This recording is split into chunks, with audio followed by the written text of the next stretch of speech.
化这种东西嘛，你们在计算很多都很简单，只是有些观念上的问题嘛，这点不是很清楚。但是我发现很多尤其成绩好的同学，他都忙着去算解。那这种观念上的东西，有时候提问就多。我举个例子，我早上问10班，你们也想想看。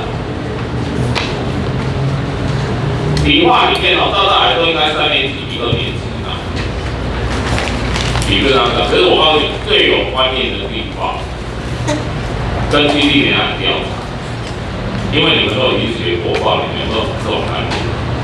我们分物理跟化学来说，物理的部分浮力，化学的部分莫尔化学气量，这都2年级的哦。3年级反而是在计算上面哦。不要有，我问你一个浮力的问题啊，好，没有计算，放心，没有计算，我只问你观念。一艘潜水艇在水底下静止哦，在水底下静止。这艘潜水艇发射了一颗鱼雷出去，继续保持静止。请问你发射前后，它的浮力有没有一样？假说浮力跟排开同体积的一体嘛，发射前后潜艇的体积有没有改变？没有嘛，所以浮力怎么会变呢？不变。你说它是几率平衡的状态啊，它受的浮力等于它本身的重量啊，因为它在水里静止啊，对不对？它受的浮力等于它自己的重量啊。它发射了鱼雷之后，它重量有没有改变？有啊，少一颗鱼雷，鱼雷很重哦，少一颗鱼雷了，它变轻了啊，所以它的浮力单是变小。谁说的对？谁说的对？请慢慢啊，请慢慢，没什么，这都观念问题嘞，这都观念问题嘞，两个听起来都有道理，可是两个答案是不一样的。问题在哪边？浮力不简单的哦，浮力的观念不简单。我请问你，浮力安怎来的？为什么会有浮力？每个写一写都忘了怎么来的呢？浮力的前一节是什么？浮力的前一节是什么？压力啊。所以浮力的来源是压力来的，浮力的来源是水的上下压力差了，它会产生浮力来。好，所以卖家埋头苦算，我你回到本兵会议的pH实验，来，这款是迷思概念哦。pH 值1代表什么？水中氢离子浓度多少？10的负1嘛。如果我们把它稀释成10倍，原来的10倍，已经稀释成10倍，它的浓度会变多少？10的负2嘛。所以 pH 值变多少？2嘛。没有问题哦。没错嘛啊，因为没那么酸了嘛，对不对 ？pH 值越小，酸性越强嘛。再稀释10倍 ，pH 值变多少？3。再稀释10倍，变4。你跑到这里，跑到刚好。再听下去，再稀释10倍，变5。再稀释10倍，变6；再稀释10倍，变7；再稀释10倍，多少？你8，你这个8讲得出来？不知道。可是从算式上看来，就是如此啊。可是你的理智告诉你，我一个强酸怎么会稀释成弱酸后？你再稀释它变强碱呢？要许我强碱的制造就把强酸一直加水，一直加水，会变强碱。你想也知道不可能。问题是，算式就告诉你这样怎么回事啊？怎么回事？来，我让它后。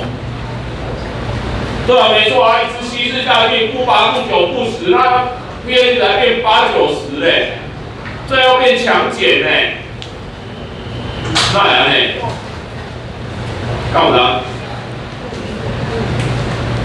那你情况嘛，观念问题啊，没什么计算了，所以我这意思来讲，你咧做理化的物件，你要埋头计算。然后基本的观念，武当家老师你来运供的是基本观念。我有时候很感慨，就是说我在讲基本观念的时候，很多人会觉得我在补习班学过，我都会算，但是其实你的基本观念很脆弱，它重要的就是这些基本观念。那你儿子，你回去想看，都讲正常，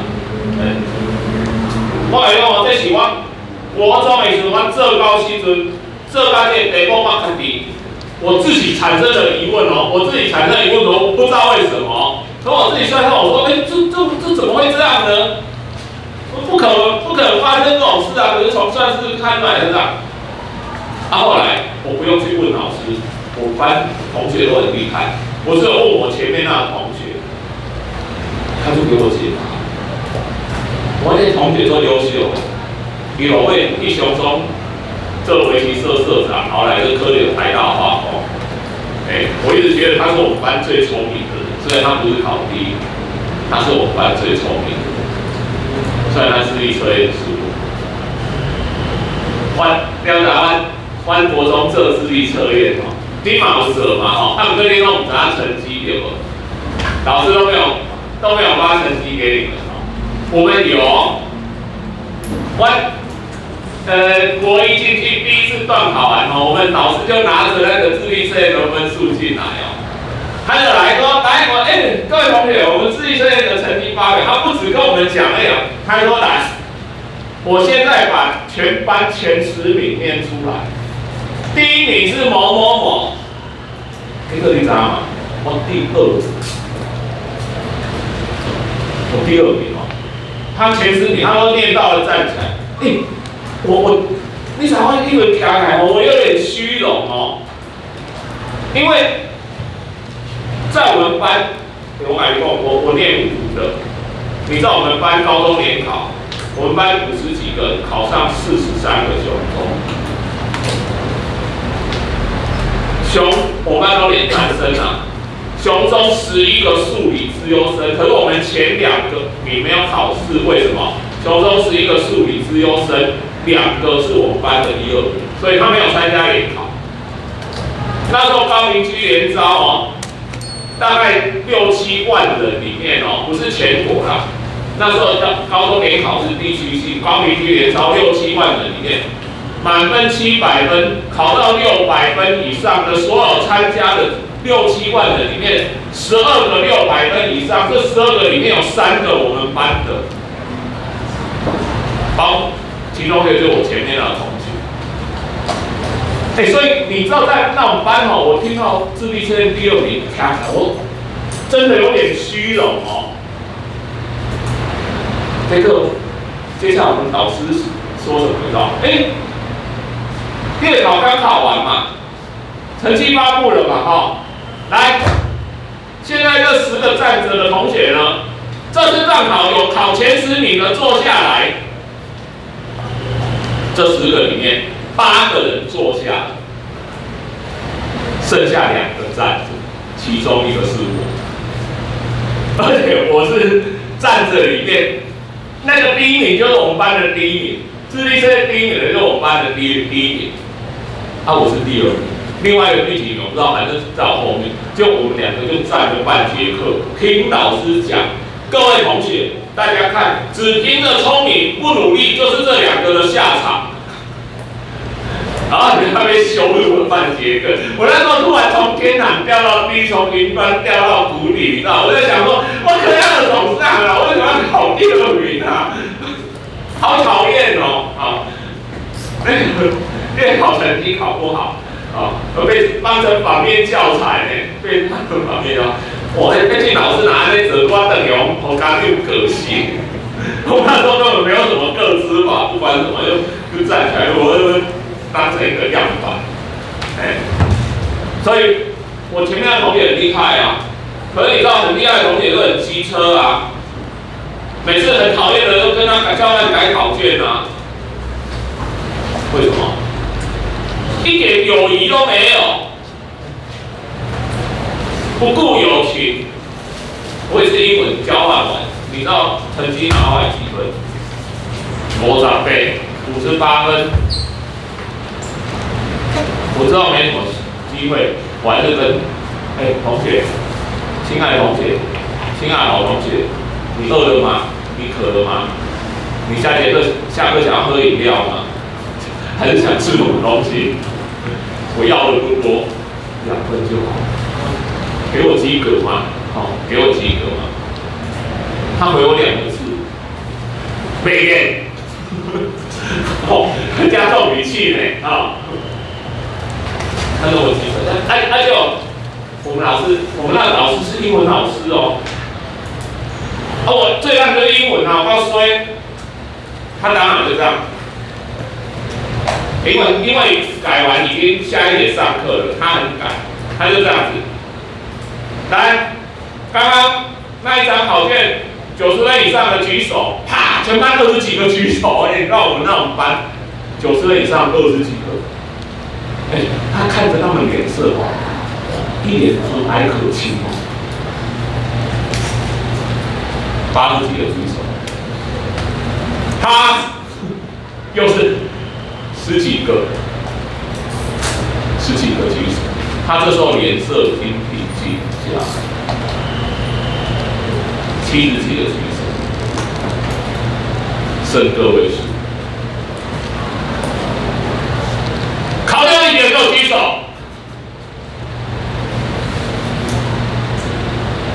2个，你知道他看着我那2个同学的眼神会杀人，你知道吗？不讲话可以讲千言万语，你两个阿给，你看无时间哦，你拿注意，你拿记条你知道，你有体会我那时候的心情？我那时候在底下的心情，仿佛是那种我活了10几年，我其实要命运吃了。原来你18年后又是要好看，我正等着接受不知道是什么的时候，接下来我们老师一个动作，另外一个没人。这时候我前面我嘟起来了，你搞掉。我知道他讲什么，老师这里还有一个58分的还没有举到，被我呼起来。后来我跟他说感谢你没有加我那2分，不然我就变成3个被老师变成杀死的。好，我那同学他刚刚的题目就是我印象很深刻，这是我刚问你的题目，就是我国中自己读到有问题的题目，然后我就问了我前面那同学，然后他就给我解答，这地方恶鬼啊，我来报我们第2没问题，福利一个化学一个物理，都是你们学过的，都没有计算，都是观念的问题，问题在哪里？你不一定要解答。你只要想到问题在哪里就可以了，就可以了。邓明，请画牌，来，咱来看题，咱来贴文啊，来贴文。好，题之一，宇宙与太阳系，来到一个宇宙。中国的古书里面说，上下四方叫宇，古往今来叫宙。上下四方代表空间，古往今来代表时间。所以中文的宇宙就是所有时空的总和。在宇宙营地上特点，两方跟大学一样哈，对不对？还是很像，我知道 university， 我们宇宙啊，既然是所有时空的总和，古人不知道宇宙多大，那我们现在知不知道？我们现在大概知道，精确的不知道。科学家说，在距离现在大约150亿年前，现在宇宙所有的东西都集中在一个点上面。那我可怜，那银河系就有2000亿颗恒星，宇宙中像银河系或大或小星系又有300亿个。这些东西在150亿年前，全部浓缩在一个点上面哦，终于受不了了，整个炸裂开来，然后整个边缘就以光速扩张，一直维持接近光速扩张到现在。所以宇宙的寿命就是150亿年，宇宙的大小就是大约150亿光年。光年拿啊，光年是时间单位还是距离单位？距离。啊，光年是时间单位还是距离单位？距离。距离单位啊，不要看了年就时间哦。光走1年的距离，光走1秒30万公里。你把30万公里乘以1小时，1分60秒，1小时60分，1天24小时，1年365天乘上去就是这么多公里。你如果不是用工人用的计算机，你用普通计算机它就爆掉了。但是1光年在宇宙中是很短，啊，很短，它长度是150亿光年。然后宇宙现在还在扩张中。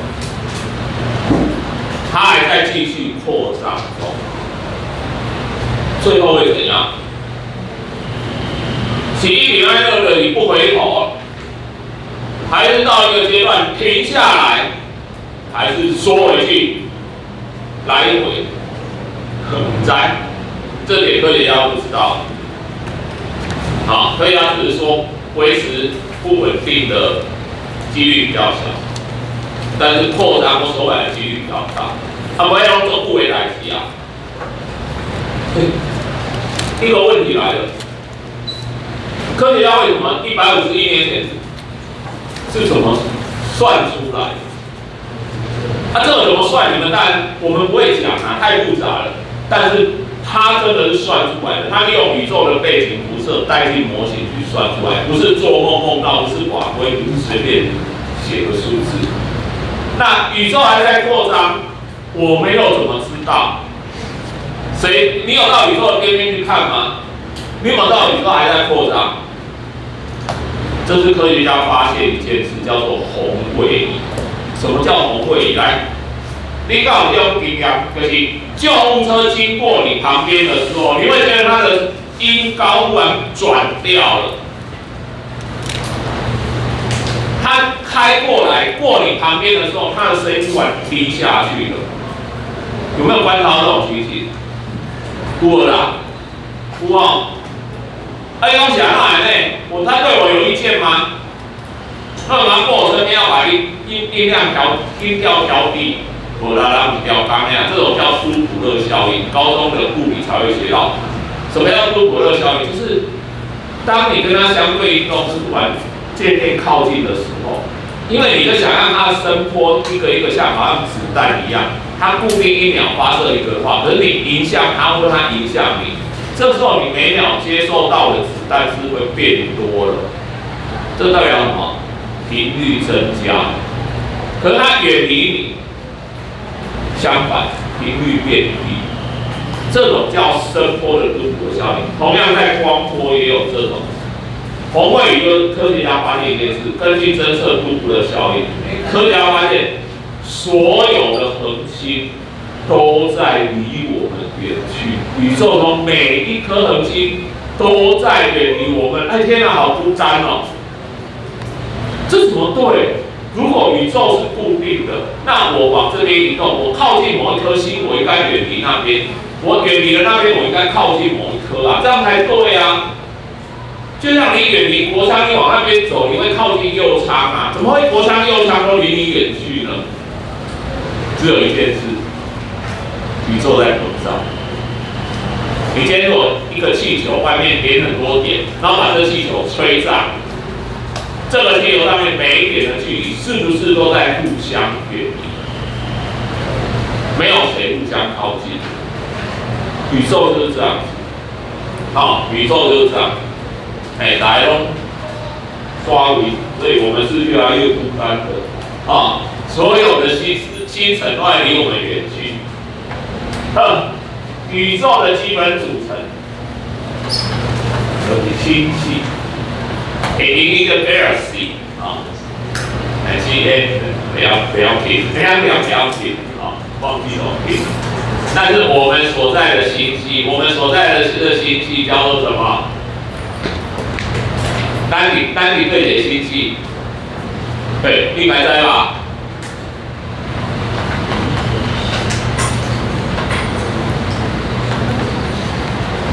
小浪月银河系。小浪月银河系，你有没有会情人节？农历7夕啊，银河传说啊，冥王之女星啊，就在银河两边啊，神话故事来的嘛。要不然，英文的银河安怎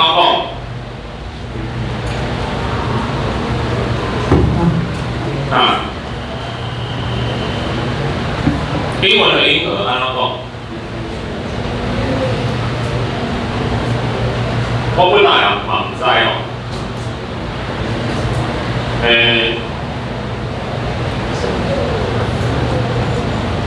我后来在歌词里面看到，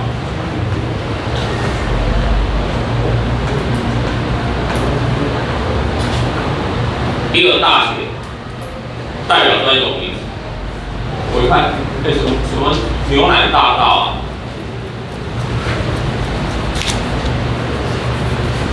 ？milk 是牛奶 ，milk 是形容词，乳白色的意思。way 就是道路嘛。就一看，原来是银河，原来是银河。为什么？它一样是从他们的神话故事来的。它要从他们的神话故事来。什么神话故事？这个神话故事就是说，天神把一个外面捡到银河放到他老婆天后的怀里去喂奶，就趁他睡觉了因为他也正好刚生小孩，然后天后醒来，快点点婴儿不办嘞，在我怀中吸奶，他就用力把它一推，这小孩就空空被人搬出去了，结果他正在吸奶，那个乳汁就划过天际，变成一道银河。他的神话是这样，他的神话是这样。The Milky Way，The Milky Way， 这都是然后为什么会看到一个银色的带子？它这里是很多恒星，那银河系以前球荷包蛋那形状，中间很多星球，外面比较高，侧面看是这样扁扁的圆盘。可是我们从上面看下去，中心是比较多星星，外面是一个很多旋背绕出去。我们太阳是在其中一个旋背的外围，接近边缘了啦，接近边缘了，列入做旋背。银河从这边到这边，光要走10万年。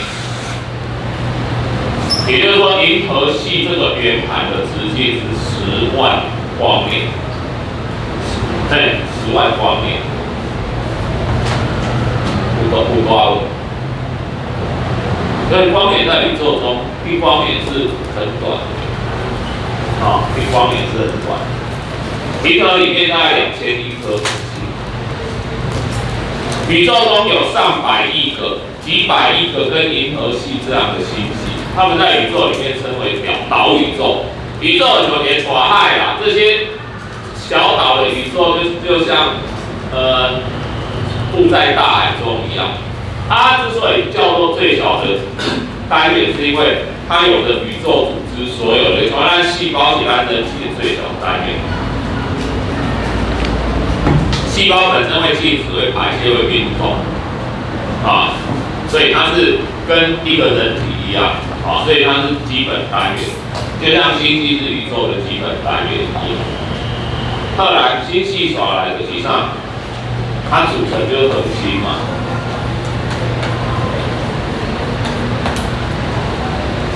我们的恒星是让太阳，我们叫太阳系。少这个太阳在宇宙中恒星其实不怎么亮，可是太阳为什么跟我们晒的？太阳为什么这么大？那你们一定知道太阳离我们很近啊，风向对吗？太阳离我们很近啊。那个有多近？然后我们做一个等比例尺的缩小。如果今天大家同步缩小，等比例缩小到太阳离我们前面只有1公尺，在我们眼前1公尺，第2元的恒星大概在哪里？你猜猜看，离我们多少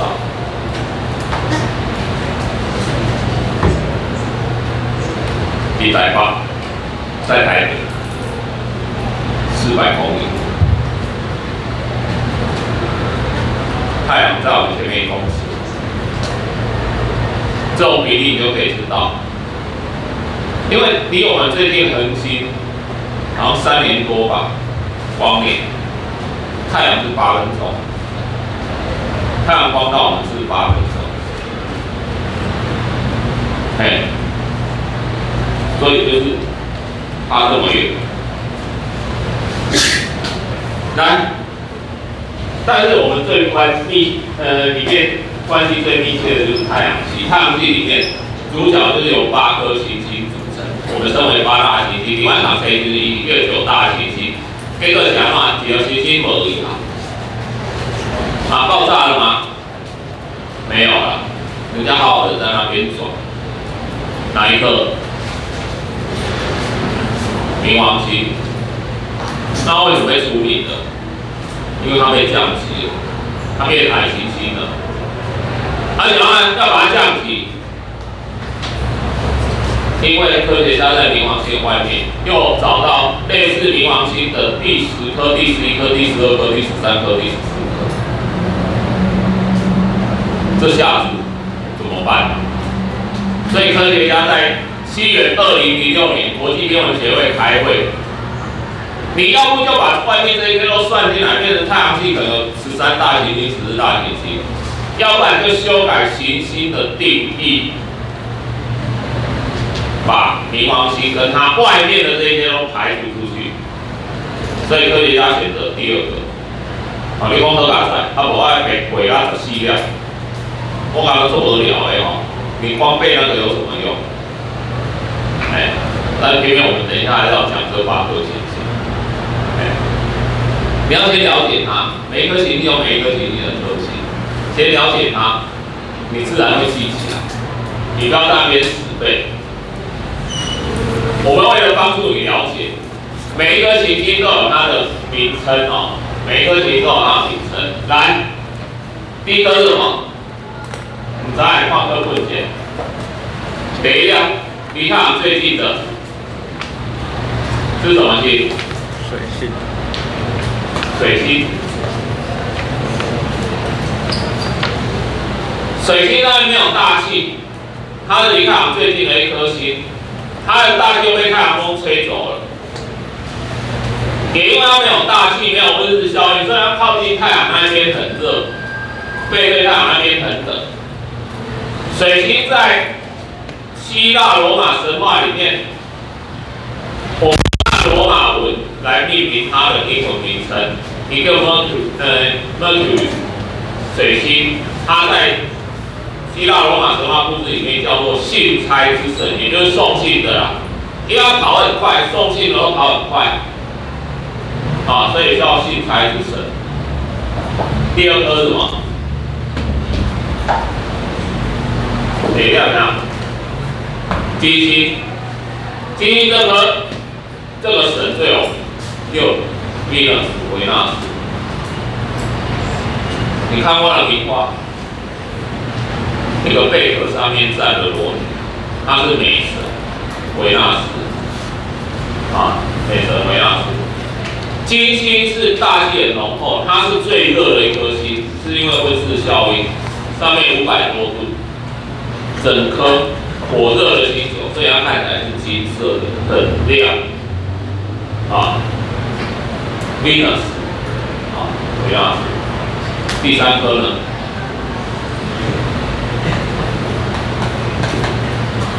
地球。第三颗地球。地球就是什么？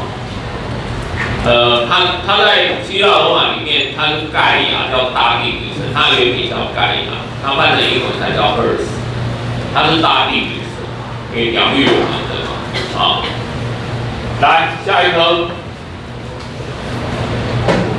火星。火星是 Mars， 战神，因为它是红色，让人家联想到血。联想到战争，所以它是战神。来，好，接下来木星。木星的英文名称叫做 Jupiter。为什么 Jupiter 一定是我记得嘛？就是那个长着翅膀，然后拿着弓箭、光屁股的小男孩。他是什么神？爱神，对不对？爱神的箭射向何方？结果我发现大错特错，不是他。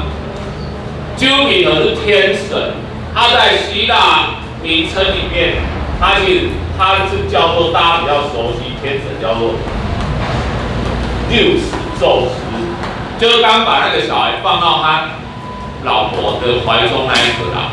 那永恒改的玉皇大帝啊，就是希腊神话里面的天神宙斯啊，它是最大的一颗，这8颗里面最大一颗。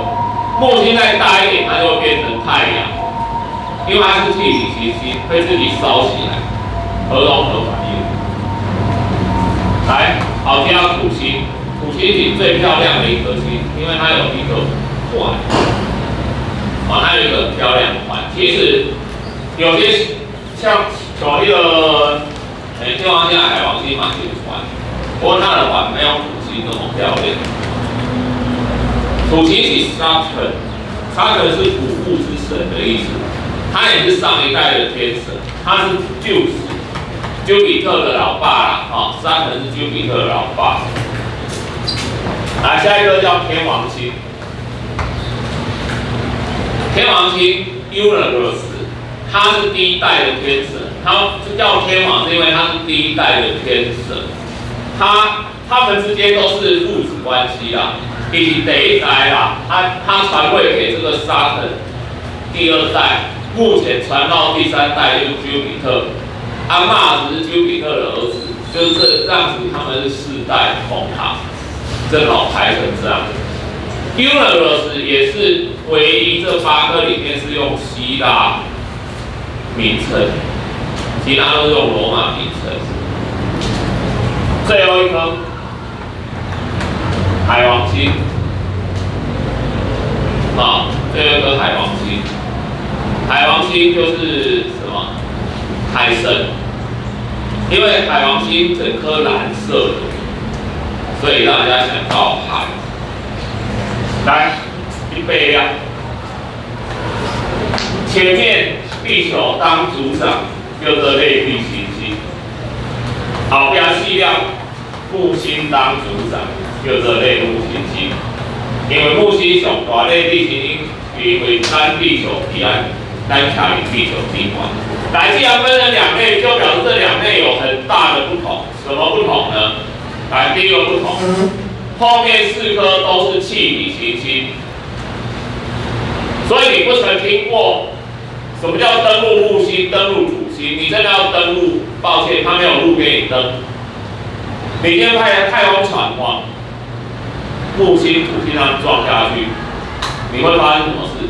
你会先遇到它很浓厚的大气，越来越浓，越来越浓，最后整个卷进它的星球里面。它整颗星球是流体的，没有固体的地球。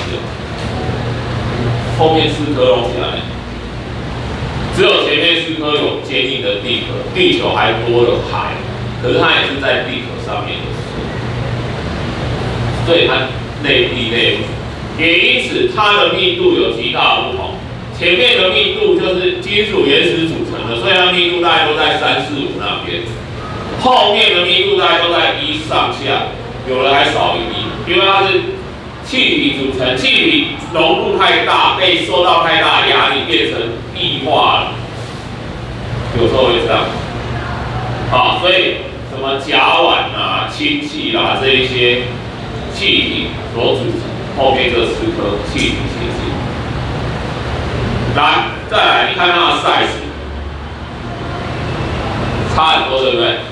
其实这个图画的类地行星应该把它偷偷画大的，因为画太小根本看不到。像木星，它是好几百颗地球体积的大小，所以它们都大，而且大很多，大很多。整个谁重？整体的重量谁重？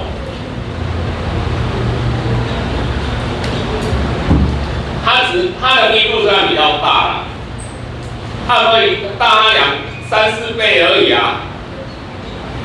你说5、6倍，可是它的体积是上百倍的啊。所以以整颗来说，谁重？类木比较重。还有一个显著的差异是卫星的数量。类地这边要不没有，要不只有1颗球，但是地球有几个月球，其他的卫星，球其他的都没有啦。可是这些卫星，木星和土星哦，有近100颗的卫星哦，这2个也有大概20-30颗哦，它们月亮都好多，所以第一天你赏月哇，都要满天月亮可以看，但是你又不能登陆，啊。所以他们有这2个差别。那也在拄好，这滚动比来那一滚动比外口比拄好啦。太阳形成的时候，因为太阳的重力自然会把密度大的往里面吸，把密度小的往外吹啦。所以气体行星就是排在外面了。来，加入火星跟木星的中间轨道，还有所谓的小行星群。这众说纷纭啊，我可以讲这我讲迄阵教育的行星，后来被撞击敲碎了，就散成很多碎片的小行星。有的说很太阳系形成之后就抓了这些碎片在里面，在没有定论，这个就没有定论了。好，除了小行星之外，我们还有所谓的彗星。彗星是从太阳系的最边缘撞进来的。含冰甲烷的这一些，等于冰球就对了啦。所以因为它含冰，所以当它靠近太阳的时候，当它飞进太阳的时候，它被太阳风吹，岩冰融化，所以在太阳的反方向会被吹成尾巴。所以不是这样飞行方向哦，不是飞行的反方向哦，是它的尾巴永远是太阳的反方向，因为它的尾巴是被太阳风吹出来的。有些彗星进来一次你就再也看不到它了。有些像哈雷彗星很规律的76年会回来一次，都不一样。它们都来自太阳系的最边边，太阳系的最边边。熊上尾啊，咱会先会介绍首先啊，因为迄个咱传说的讲，中外都有这种传说，就看到彗星的时候有坏事，有大灾难发生哦。好，所以讲扫把星，来，另外矮行星就是海王星外面啊有一些矮行星，它们是修改什么定义呢？无法以自身重力清除轨道上其他的天体。如果是这样子，我们就不把它归类成行星，就叫矮行星，降级了啦，降级了。所以195页这边，你看195页这边，满足重新修改行星的定义要符合这3项。以前只符合第一项，第一项，然后矮行星是因为第3项被剔除了，然后后面还有一些流星陨石，这个就是尘埃那个杂质而已了它就是有时候被地球吸进来，在大气层燃烧变成流星，没有烧完的掉下去就变成陨石。6500万年前撞击地球那颗小行星可加上类似相当，不过它特别大，所以撞进来。我们相信有这个小行星撞击的一个重要的理论依据，是因为我们在地球各个地方的地层，6500万年前那年代都发现了一层叫做 K 层，这个 K 层组成很特别，它有E这一种特殊金属，E 这种特殊金属通常不会出现在地表，都在很深的地方。没有它出现地表，都是外太空来的。所以科学家讲，这是证据之一。这颗小行星撞击之后，它的E散布到大气里面，然后顺着雨水都落下来，覆盖在当时地球的表层。结果埋久了，经过6500万年前，所以在整个地球同样的年代都可以找到这一层 K 层的存在，遍布整个地球。这是小行星存在的证据，那你看，其实，画家。